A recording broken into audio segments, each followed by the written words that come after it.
saudara. Halo. Ya, akhirnya kita ketemu lagi di sini ya. Saudara, kita lanjut ya merenungkan tentang Abraham. Hari ini kita masuk ke Kejadian 19. Kapan hari kita sudah bahas ayat 1 sampai 11. Sekarang kita bahas ayat yang 12 sampai ayat yang ke-26. Ya, jadi ini ceritanya peristiwa Sodom dan Gomora dihancurkan ya. Yuk kita baca sama-sama ya. Lalu kedua orang itu berkata kepada Lot, "Siapakah kaummu yang ada di sini lagi? Menantu atau anakmu laki-laki, anakmu perempuan, atau siapa saja kaummu di kota ini?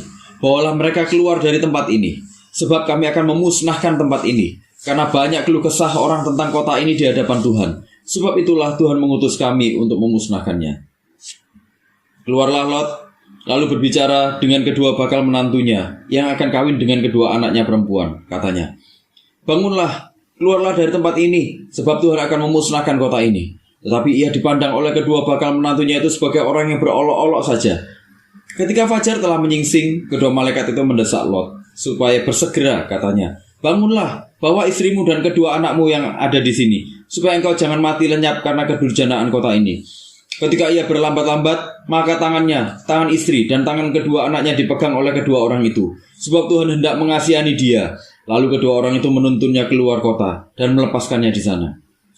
Sesudah kedua orang itu menuntun mereka sampai keluar, berkatalah seorang, "Larilah, selamatkanlah nyawamu, janganlah menoleh ke belakang, dan janganlah berhenti dimanapun juga di lembah Yordan.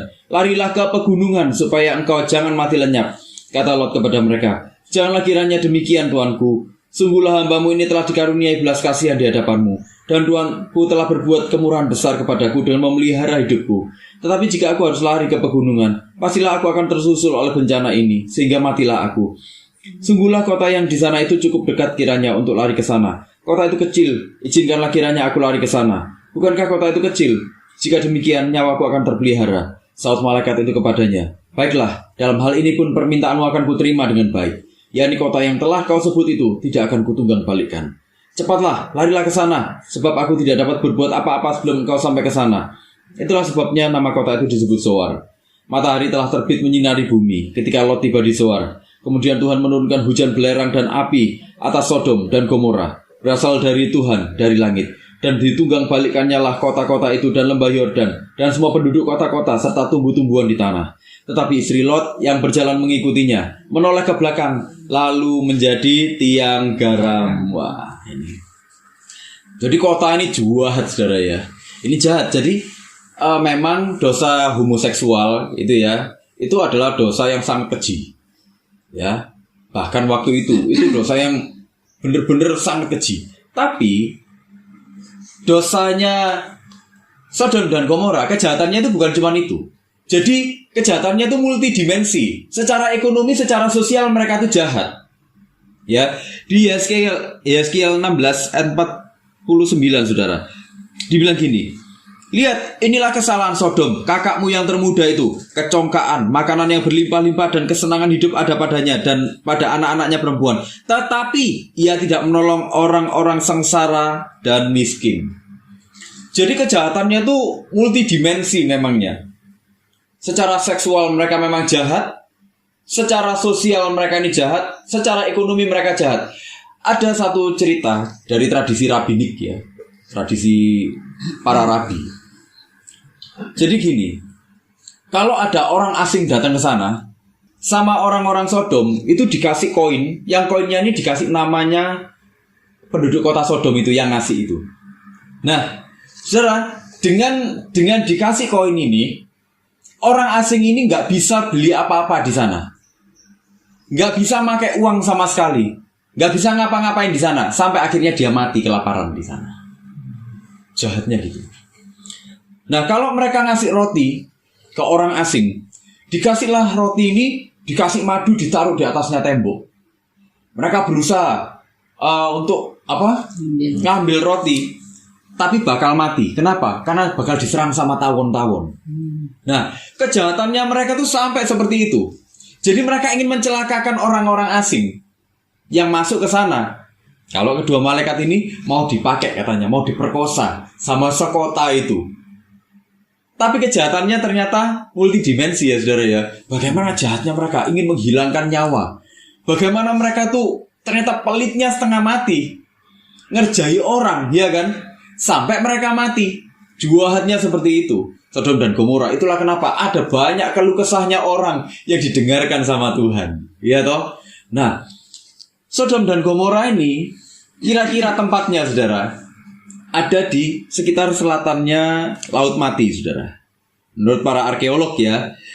Jadi di sebelah selatannya Laut Mati itu ada bekas-bekas penghancuran.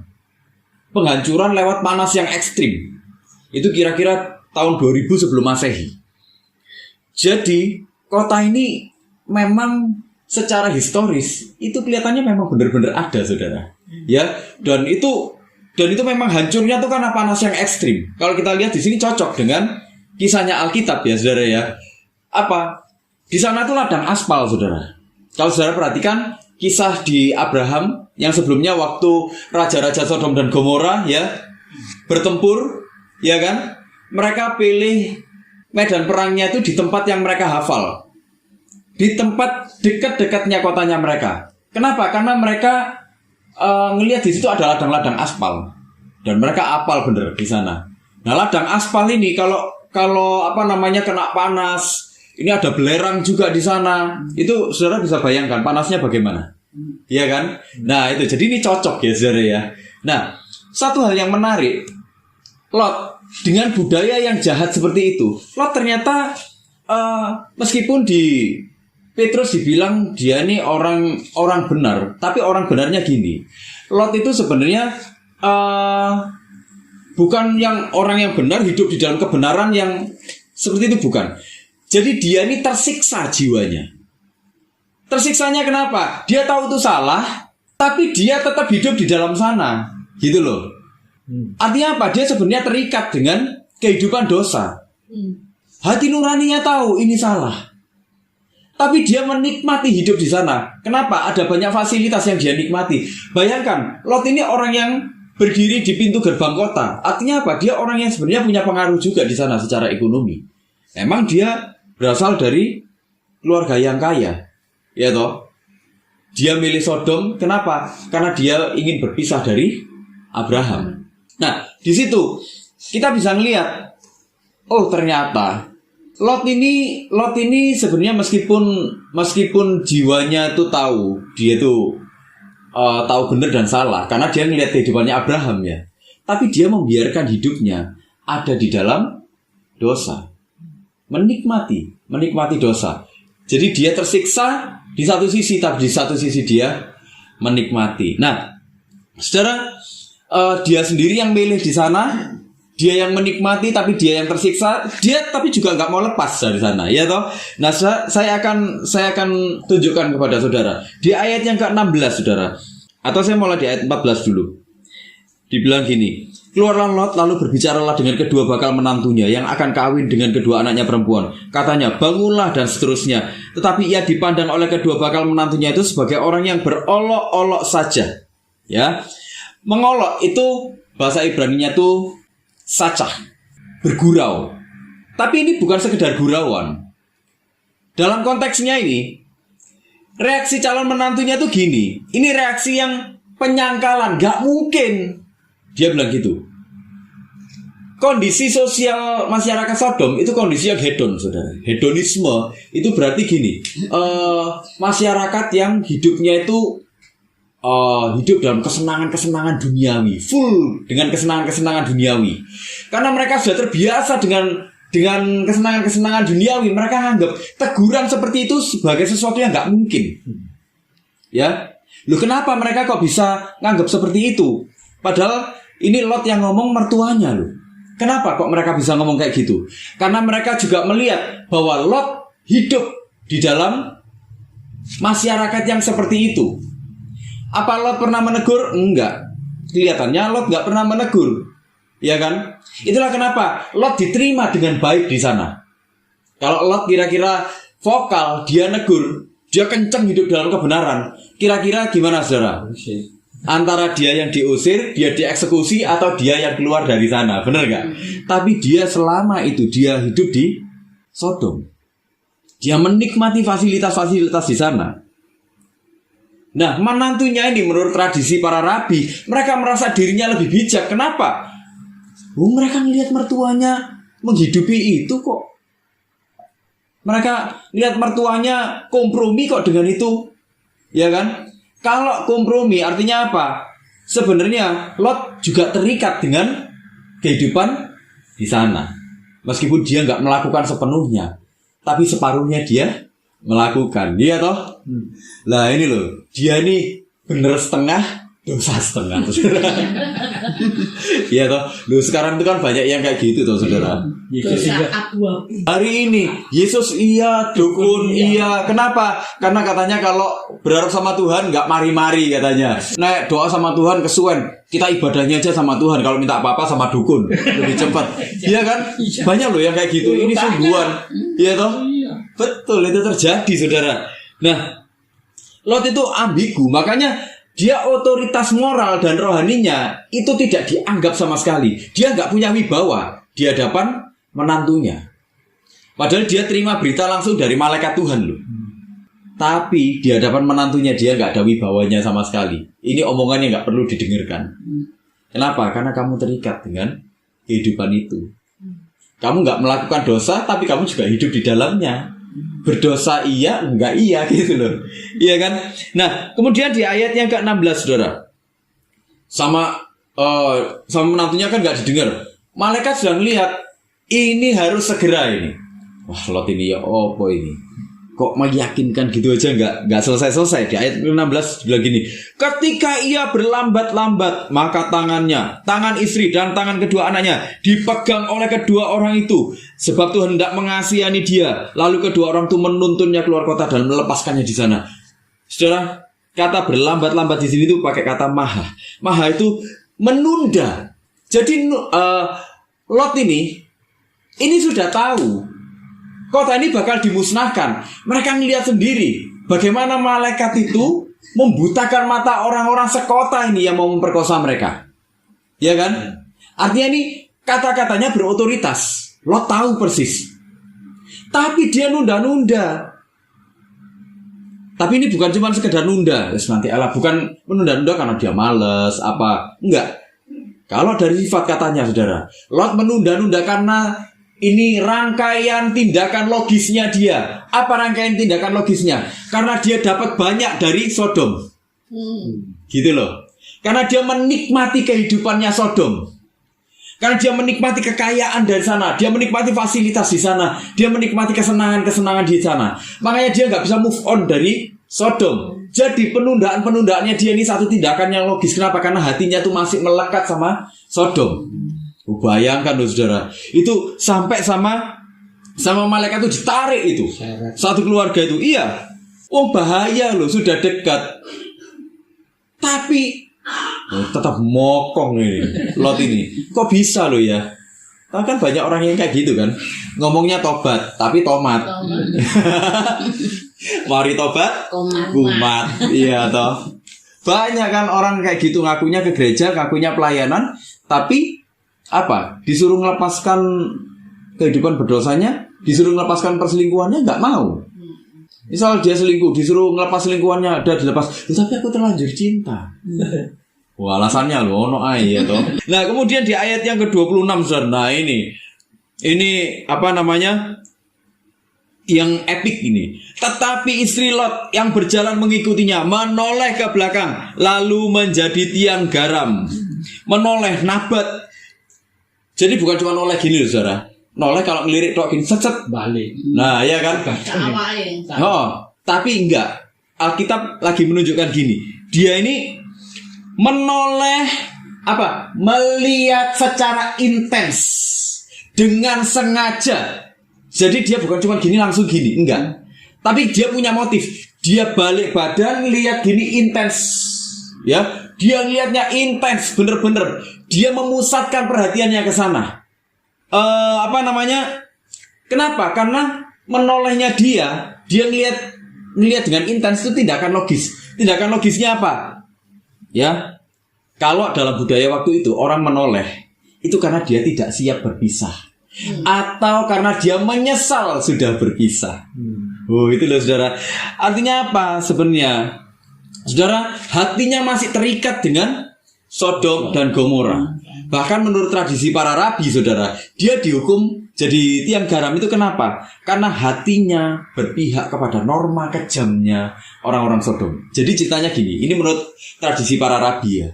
Waktu 2 orang tamunya ini datang ke sana, Lot minta garam sebagai simbol keramahan kepada kedua tamunya. Tapi istrinya Lot marah. Istrinya Lot gak mau ngasih. Kenapa kamu bawa kebiasaan-kebiasaannya dari luar sana masih ada tetap di sini? Wah, istrinya marah besar sama Lot. Menunjukkan bahwa dia sudah terkontaminasi secara penuh dengan norma-norma kejamnya orang-orang Sodom. Itulah kenapa para rabi bilang dia dihukum. Kenapa? Karena dia mengadopsi secara penuh nilai-nilai, norma-norma kejamnya orang-orang Sodom. Nah, itulah kenapa dia akhirnya jadi tiang garam. Nah, saudara, yang mau saya garis bawahi adalah sini. Lot, istrinya, anaknya, semuanya terikat dengan dosa. Terikat dengan dosanya dunia. Secara dunia ya itu mengikat dengan cara yang tidak disadari. Orang kalau korupsi, pertama kali orang korupsi itu banyak atau sedikit, saudara? Dikit-dikit, lama-lama jadi banyak jadi bukit ya kan? Gak cuma jadi bukit, kalau bukit masih gini, saudara. Dia jadi gunung gini. Iya kan, jadi tinggi, jadi banyak. Nah, orang kalau korupsi itu dia melakukannya sedikit demi sedikit.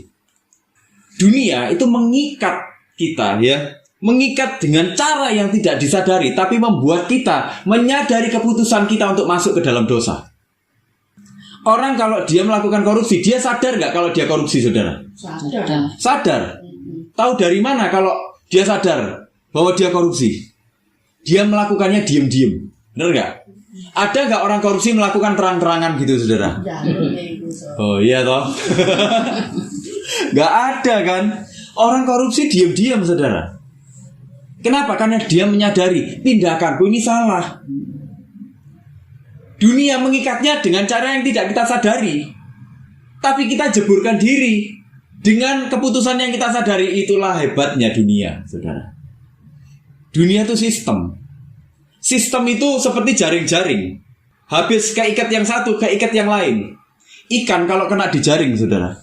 Ikan kalau masuk di jaring-jaring, lepasnya susah nggak? Susah kan? Kalau kita lihat jaringnya nelayan itu, begitu dia masuk ke jaring, set, dia mau bergerak ke sana, keikat sama jaring-jaring yang di sebelah sana. Dia berusaha lompat lagi, dia keikat lagi, kebulet lagi sama jaring-jaring yang di sebelah sananya lagi. Ya kan? Seperti itulah sistem dosa di dalam dunia. Kemudahan, fasilitas, kesenangan, pemuasan-pemuasan hawa nafsu, semua itu menjanjikan kenikmatan. Semua itu menjanjikan enak buat kita. Sekarang ini dunia nggak sempurna, bener nggak? Sekarang cari uang susah nggak, saudara? Susah ya. Apalagi bagi masyarakat menengah ke bawah. Jangankan gitu, masyarakat yang ini kelasnya bos-bos saja mengeluh semua. Seret, banyak pabrik pilot, iya toh, banyak pabrik yang bangkrut. Semuanya itu susah. Nah, kalau tiba-tiba ada yang menjanjikan kemudahan, kira-kira orang mau nggak? Reaksi wajarnya orang mau nggak? Mau. Kasih dikit dulu. Nanti terus lama-lama dikit lagi. Dia nggak terasa, tapi dia juga dia memutuskan, yes, ini cara ini enak, memangnya. Gitu loh. Seperti itulah yang dirasakan oleh Lot dan juga keluarganya. Awalnya mungkin dia benar-benar tersiksa, saudara. Lihat, wih gila kon, ini sodomi di mana-mana. Gila ini pelecehan seksual di mana-mana. Gila ini penyimpangan seksual di mana-mana. Gila ini kejahatannya di mana-mana. Mereka nyawa itu kayak nggak ada harganya. Gila ini orang jahat sekali di mana-mana. Mungkin dia pertama yang namanya cultural shock itu ada. Dia ngalami itu. Tapi menginjak sebulan, 2 bulan, 3 bulan, 4 bulan, 5 bulan, setahun mungkin, dia mulai terbiasa. Dia mulai nikmati babanolas, pokoknya aku gak melok-melok gitu. Iya kan? Tapi istrinya ternyata mengadopsi nilai-nilai itu dalam kehidupannya, jadi jahat. Itulah caranya dunia mengikat kita. Makanya kita harus sadar, kita harus selalu tetap terjaga dengan kebejatannya dunia. Dunia ini nggak baik-baik aja. Dan makin hari makin jahat. Alkitab kan bilang, makin hari dunia akan makin jahat. Kenapa saudara? Karena gini, orang jahatnya makin banyak.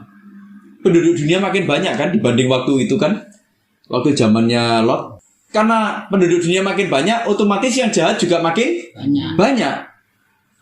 Orang kalau melihat LGBT gitu ya. Orang kalau melihat LGBT bahkan cari pembenaran-pembenaran di dalam Alkitab gitu loh saudara. Nggak ada Alkitab mengajarkan LGBT. Coba dicari di mana, coba ayat-ayat yang mereka pakai. Nggak ada. Seorang laki-laki dan seorang perempuan. Itulah saudara, dosa itu bergerak dengan cara yang paling normal dan dinikmati. Makanya dosa itu selalu penuh kebohongan. Kalau dulu saudara, kita ngelihat LGBT dulu ya, kita ngelihat LGBT itu kita sudah langsung menolak, ya kan, menolak.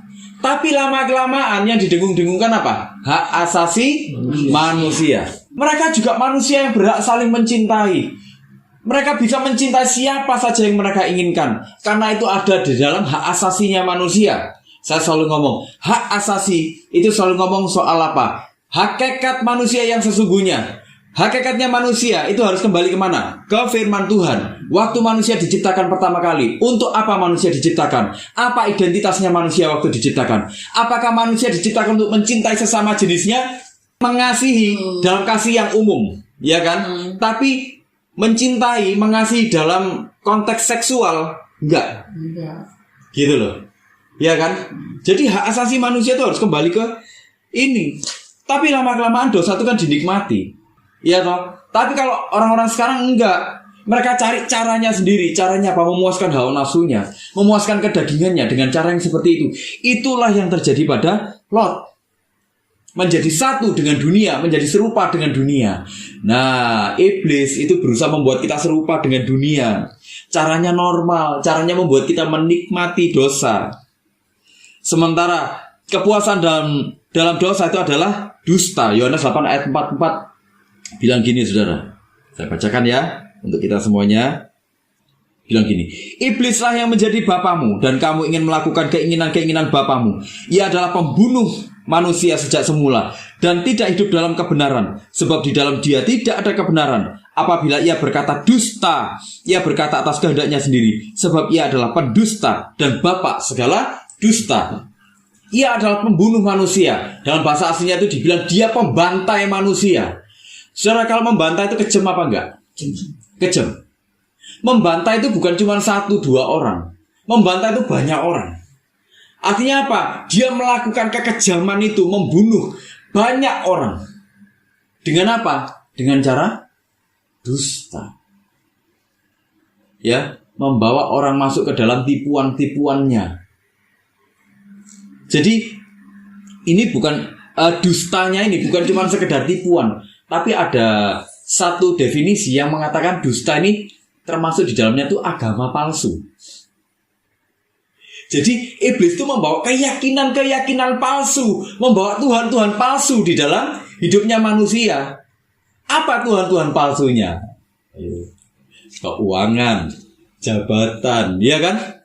Penyimpangan seksual, apalagi banyak kan penyimpangannya, banyak Tuhan-Tuhan palsunya kan. Itulah yang dibawa sama iblis. Dia meracuni pikirannya orang.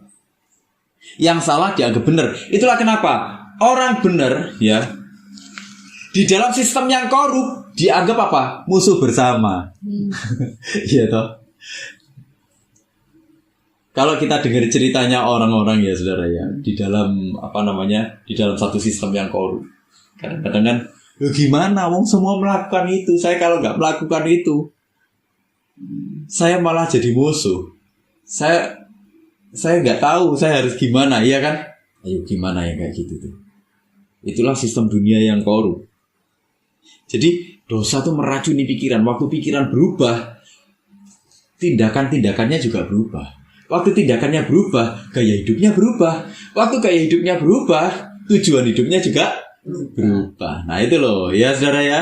Sama dengan Lot ini. Kalau sudah kayak gitu saudara, mau lepas dari dosa itu benar-benar susah. Sama kayak Lot ini. Jadi Lot ini sudah dia, meskipun di dalam hati separuhnya itu masih ada sisi kebenarannya, tapi kita kan kenal kekudusan itu berarti terpisah sama sekali, ya kan? Nggak ada separuh dosa separuhnya benar. Kalau dosa setitik aja itu sudah dosa. Dosa setitik aja itu sudah melanggar kekudusannya Tuhan. Makanya waktu Musa mukul batu, das, haruskah kami mengeluarkan air dari batu? Oh iya toh, sama Tuhan sudah dianggap itu dosa. Padahal kalau kita lihat Musa seumur hidup itu apa loh saudara yang sudah dia perbuat itu, iya toh. Tapi tetap sama Tuhan dianggap itu salah. Gitu loh, melanggar kekudusannya. Makanya dia nggak masuk ke tanah perjanjian. Nah itulah kenapa saudara, untuk bebas dari ikatan dosa, ikatan dunia, kita butuh anugerahnya Tuhan. Ayat 15 sampai 16 dibilang gini, ketika fajar telah menyingsing, kedua malaikat itu mendesak Lot supaya bersegera, katanya, bangunlah, bawalah istrimu dan kedua anakmu yang ada di sini, supaya engkau jangan mati lenyap karena kedujaran kota ini. Ketika ia berlambat-lambat, maka tangan istri dan tangan kedua anaknya dipegang oleh kedua orang itu. Ya, dan seterusnya. Lalu kedua orang itu menuntunnya keluar kota dan melepaskannya di sana. Artinya apa, saudara? Anugerah Tuhan itu kunci kalau kita mau lepas dari kehidupan berdosa di dunia. Yohanes 8 ayat 32 bilang gini, saudara. Dan kamu akan mengetahui kebenaran, dan kebenaran itu akan memerdekakan kamu. Ya, kebenarannya itu siapa? Di ayat 36. Jadi apabila anak itu memerdekakan kamu, kamu pun benar-benar merdeka. Jadi apabila kamu mengetahui kebenaran, ya, kamu akan mengetahui kebenaran, dan kebenaran itu akan memerdekakan kamu. Kebenarannya itu adalah anak. Anak itu siapa? Yesus. Bilang gini, saudara, merdeka itu dalam bahasa aslinya itu konteksnya itu melepaskan diri dari perbudakan. Kamu akan mengetahui kebenaran, dan kebenaran itu akan melepaskan kamu dari perbudakan. Anugerah Tuhan itu akan melepaskan kamu dari perbudakan. Perbudakan apa? Kalau konteksnya perjanjian baru, dilepaskan dari dosa, dari kutuk, dari ikatan-ikatan rohani, ikatan-ikatan spiritual, ikatan-ikatan supranatural, ya. Nah, kalimatnya Yesus waktu itu, kamu akan mengetahui kebenaran, dan kebenaran itu akan membebaskan kamu. Itu kata-kata yang penuh penekanan dari Yesus. Penekanannya itu apa? Jadi gini, kamu pasti akan merdeka. Gitu loh, saudara. Kalau kamu menerima anugerah dari Tuhan, kamu pasti akan merdeka. Katanya gitu. Jadi Tuhan lagi menunjukkan satu fakta yang penuh kepastian. Kamu perlu anugerah. Dan kalau kamu menerima anugerah itu sudah ada atas kamu. Kamu pasti merdeka. Kamu pasti gak terikat lagi dengan dosa. Karena kamu pasti jijik dengan dosa. Kamu pasti gak mau hidup dalam dosa lagi. Kamu pasti cuma ingin memandang Tuhan saja waktu kamu menerima anugerah. Itulah kenapa tandanya orang menerima anugerah itu bukan dia mengaku Yesus sebagai Tuhan dan Juru Selamat sampai di situ, enggak. Banyak orang ngaku Yesus sebagai Tuhan dan Juru Selamat. Aku mengaku Yesus sebagai Tuhan dan Juru Selamat, tapi hidupnya apa? Pret, wis. Ya toh, hidupnya tetap aja kok dia. Enggak ada perubahan. Tandanya orang menerima anugerah. Tandanya orang itu dipilih sama Tuhan. Apa? Kalau hidupnya berubah. Berubah apa? Dia jadi memandang Tuhan saja. Hidupnya itu cuma fokus sama Tuhan, sama Tuhan terus. Apapun yang dia lakukan itu cuma untuk Tuhan. Dia berkeluarga karena dia ingin memuliakan Tuhan lewat keluarganya. Dia bekerja karena dia ingin memuliakan Tuhan lewat pekerjaannya. Dia berteman, bersosialisasi karena dia ingin memuliakan Tuhan lewat sosialisasinya. Dia ngapain lagi? Dia berkarya. Kenapa? Karena dia ingin nama Tuhan dipermuliakan lewat karya-karyanya. Dia memasak. Kenapa? Karena dia ingin bersyukur kepada Tuhan lewat karya-karyanya, lewat masakannya, wis. Ya kayak gitu. Jadi semua itu fokusnya Tuhan lagi, gitu loh, saudara.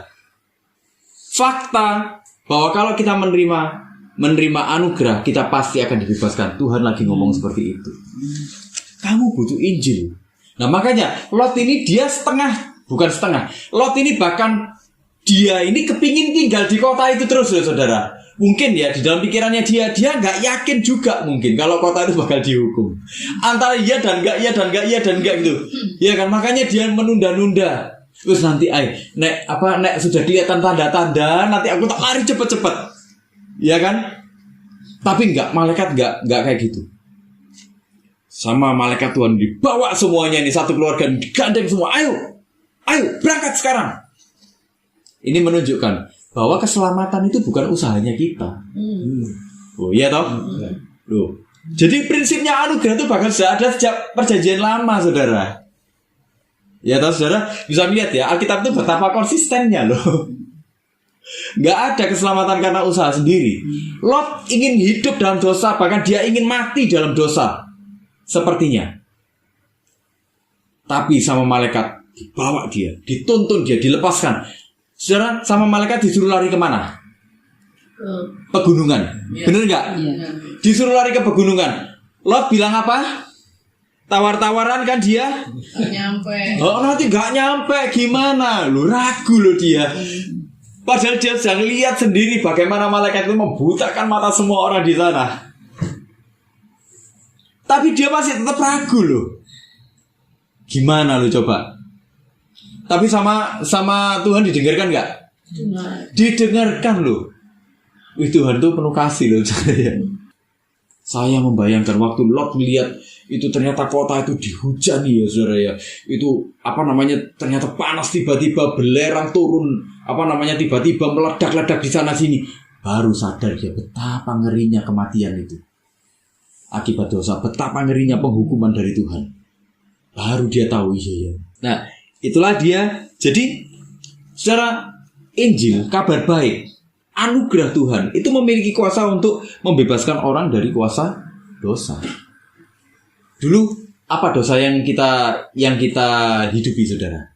Apa dosa yang kita nikmati dulu di zaman dulu sebelum kita tobat? Ayo, dosanya apa aja?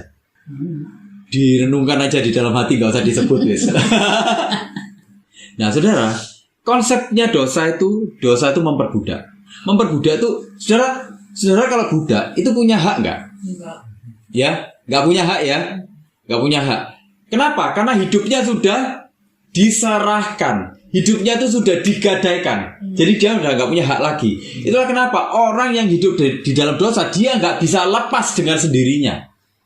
Sama kayak Lot ini. Hidupnya diperbudak. Orang kalau sudah terbiasa berbuat dosa, dia mau lepas bisa nggak? Susah. Dosa itu perbudakan. Perbudakan itu nggak punya hak. Kita cuma melakukan apa yang disuruh sama tuannya. Ya toh? Jadi harus ada yang nebus. Betul. Itu baru lepas. Nah, jadi saudara ada yang nebus ya. Nah, ya sudah. Baru. Betul.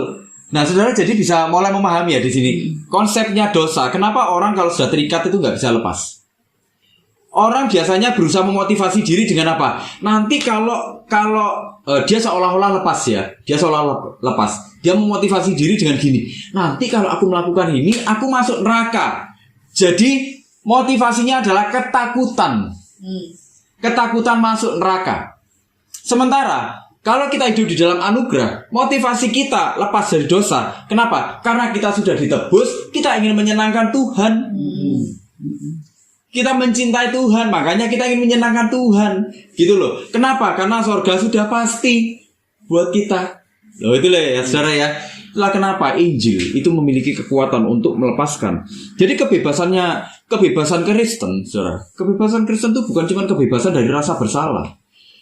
Kita kalau melakukan dosa dulunya itu merasa bersalah, takut masuk neraka, bener nggak? Iya kan? Nah, tapi kebebasan dalam Kristen gini, kebebasan dari kuasa yang mengikat, yang membuat kita tidak jadi manusia yang Tuhan harapkan. Yang Tuhan harapkan apa sih dari kita tuh?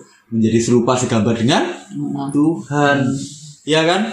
Menghasilkan buah-buah yang sesuai dengan harapannya Tuhan, buah-buah dari hidupnya kita, buah jiwa-jiwa, ya kan? Itu yang Tuhan harapkan. Tapi dosa enggak.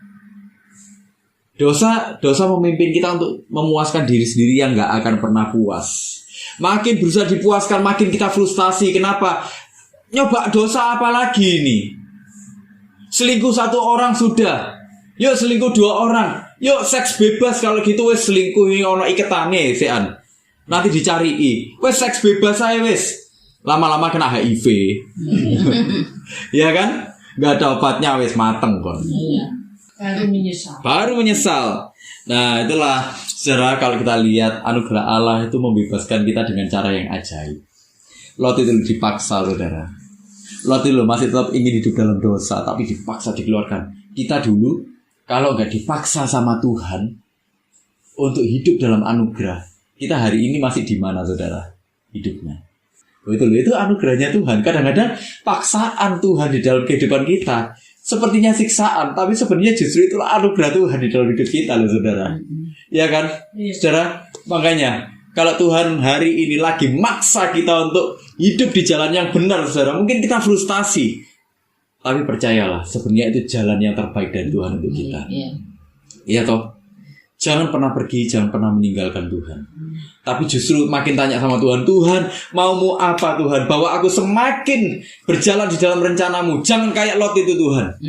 Waktu kita hidup di dalam tanda kutip paksaan Tuhan di dalam hidup kita, ya kita akan semakin menghubungkan semuanya dengan Tuhan. Disitulah saudara komitmen hidup kita mengiring Tuhan itu nggak akan pernah tergoyahkan lagi.